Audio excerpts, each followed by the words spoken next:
কবিতাৰ শিৰোনাম বাণী, আবৃত্তি ৰূপনীল মহন্তৰ।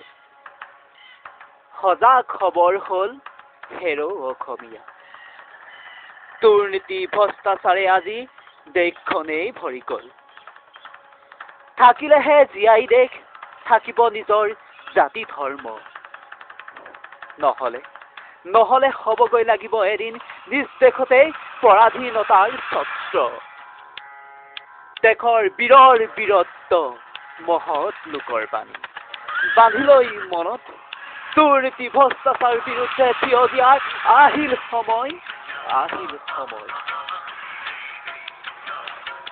খেদ আজি বিদেশী খেদ, দুৰ্নীতি ভ্ৰষ্টাচাৰী খেদ, আকৌ সজাই তোলোৱা আমাৰ এই সোণৰ বৰষুণখন।